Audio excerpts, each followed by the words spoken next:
Alrighty, I think I'm live. Okay, so I was looking through some of my older questions and messages, and I wanted to go over working with others. That's kind of the overarching theme of a few different messages that I saw. The first and kind of primary one is just working with other coxswains. So I got a message that said, do you have any tips on working with other coxswains that don't want to collaborate with you? They're in a group of sharing kind of two rowers or two coxswains to a group of rowers.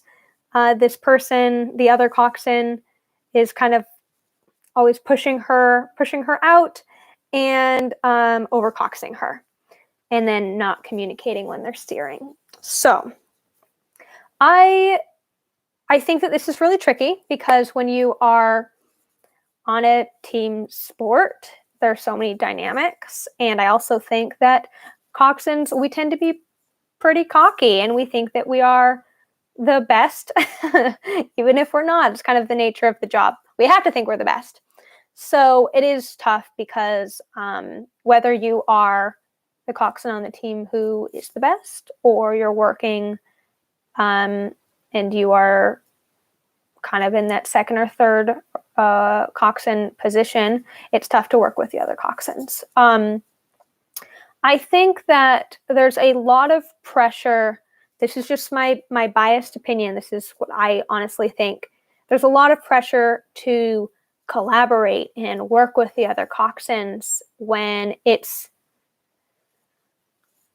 I don't really think it, like, you have to. I don't know how to say this. I think that you have to run your boat in a way that is aware of the other boats and the other coxswains. But I don't necessarily think that a ton of communication is necessary unless there's something you need to communicate that's an emergency. But I think primarily if you and the other coxswains work on being aware, self-aware, aware of the other boats, then communicating between boats isn't super necessary. So that's something that I don't know if I'm alone in that thinking.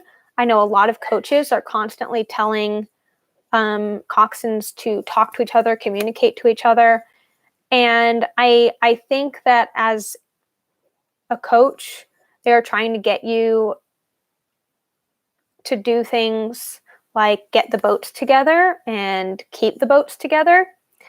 But maybe because most coaches aren't coxswains, you can totally accomplish that without ever talking to the other boats. You don't have to talk to a coxswain to do that, but it takes awareness and what I call common sense in coxswains. And I always, as a coach, I always yell at my coxswains, like, what are you doing? Why did you pass that other boat?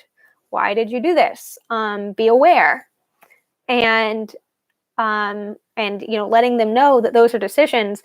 And I think that the idea that you have to talk to the other boat is kind of unnecessary. I don't think you have to talk to say, where are we pointing? Look at where they're pointing. I mean, I don't know. I just, as a coxswain, I hated when other coxswains would try to talk to me a lot. Which way are you pointed? I'm like, where we're going. They said to go this way, around that. That's where I'm pointed. Like, why? I always thought it was so unnecessary and just kind of show offy. Like, oh, look, coach, look, rowers, I'm communicating. I don't see the purpose. The only time to do that is if somebody is struggling in that awareness, in which case you have to communicate. So I'm not saying don't do it.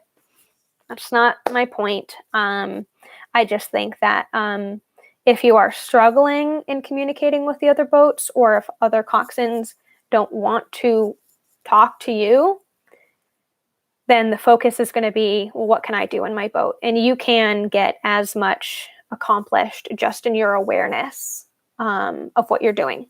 So what are things that you should be aware of? That, what are the coaches trying to accomplish when they say talk to each other? They're trying to accomplish the boats staying together. So when you are doing a piece that involves, I don't know, the boats working off each other, maybe doing like 1 minute off and 4 minutes on. In that 1 minute off that you guys are on the paddle, be aware. You don't necessarily have to yell to the other coxswain about what they're going to do. But if you are the boat that's up, pause until the other boat catches up. Those are just decisions that you need to be aware of. So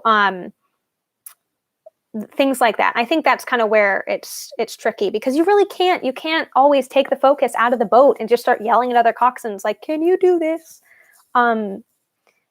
It's tough, but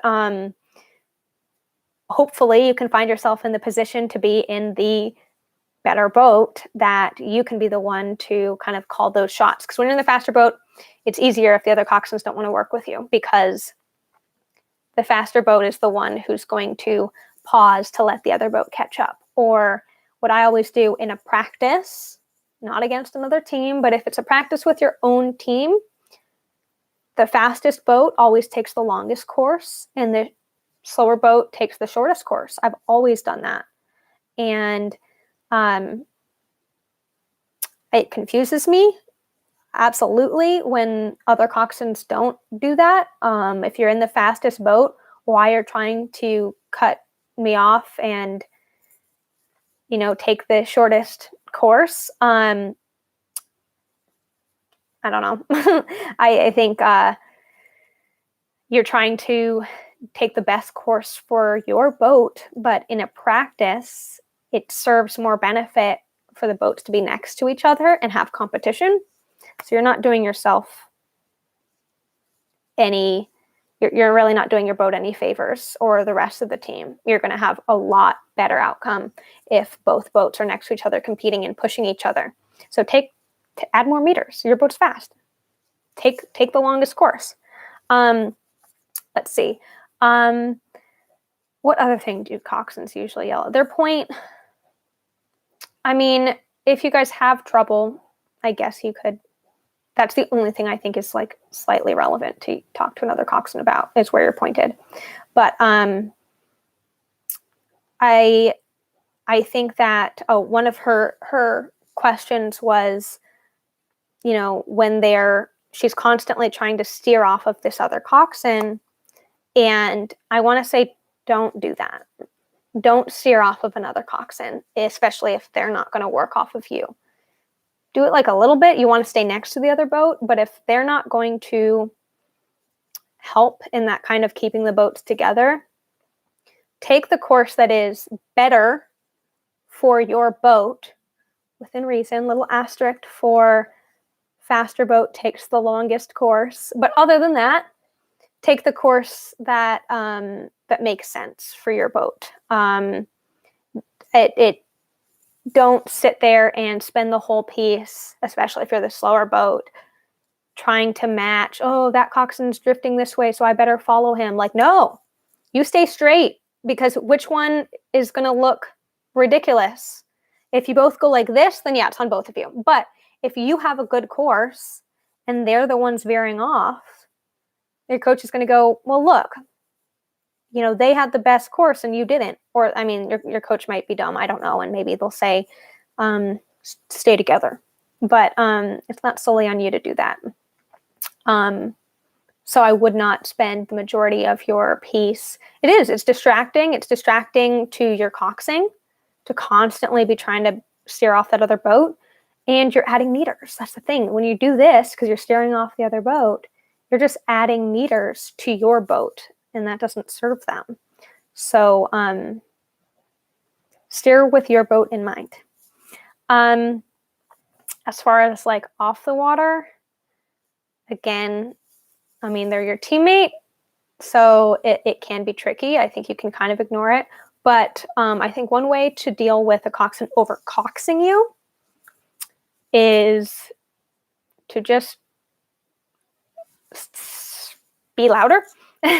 Louder, not necessarily yelling, but in that authoritative presence, because that's what's happening, is they're jumping over you. And, you know, they had the best course and you didn't. Or, I mean, your coach might be dumb. I don't know. And maybe they'll say, stay together. But if a coxswain ever did that to me, and started coxing my boat, I would absolutely call my boat out if they listened. I'm not in charge of that coxswain, so I can't yell at that coxswain, but I can absolutely make an example of this situation. And I'm like, that is not your coxswain. You do not go down when they say go down. You go down when I say it. We're still over heads. Right? That would be my best advice. If a coxswain's constantly overcoxing you. If they're being helpful, sometimes they think they're being helpful. So I mean, I wouldn't be completely ruthless if they're just trying to like watch your bow. Sometimes it is helpful if you're holding the stern and they're holding the bow. Like, thanks. But yeah, if they're trying to overcox, try to just raise your own authority so that you are the one that people are listening to for your boat. Yeah, sometimes it's great. You can just yell at the rowers and other people hear it, but you're yelling at the rowers, not at other people. Let's see. That's the main thing I wanted to talk about, is working with other coxswains. If you have direct questions about that, please let me know in the comments. I think working with other rowers is kind of similar. I've done other videos on this, working, with rowers talking back in the boat. My main thing is say, hey, if you have feedback, let me know on land. And I just communicate very honestly, right? Sometimes I've done the whole like, hey, no talking in the boat, blah, blah, blah. But I've also been like, very candid and said, guys, if you're talking, I'm going to assume there's a problem. If I hear yelling, first of all, I can't hear you. You can hardly hear me. I have a microphone and I'm yelling. But if I hear this talking and yelling, I'm going to weigh enough and we're going to stop what we're doing. Because I don't know, is there an emergency? Because you shouldn't be talking or yelling unless there's an emergency. So I need you not to yell up to me because you want another power 10, right? Tell me that on land. Tell me you like power 10s on land and I will consider it. But in the boat, it's got to be my seat came off, or we're going to hit a buoy, or, you're going to hit some other boat. So that's also a strategy, talking to your rowers. Stroke seat, I did get a message specifically about stroke seats talking back, and you do want to have an open communication with stroke seat. I always say no one can talk to me except stern pair or stroke seat. I don't say no one can talk to me. You get my point. On the boat, when we're rowing. Stroke seat, you do try to just make clear that they're giving you feedback on the boat and the way the boat feels, and maybe if they feel like we need a power 10 or a ratio shift, but their role is not to tell you how to cox, because you know how to cox. Your job is to cox and their job is to row and listen and take instruction. They get to communicate to you things that maybe you don't know, like if the official is flagging behind you and you can't see it, stroke seat's going to tell you that. They're also going to tell you if they feel rush. They can tell you that. But their job is not to say, oh, like, be nicer. Hey, you shouldn't say that. Stuff like that. That is... It's not okay unless... I got that a lot in my novice year, and I will say it helped because I didn't know what I was doing. But when you feel like you are good and you need to change that dynamic, you might have to clarify.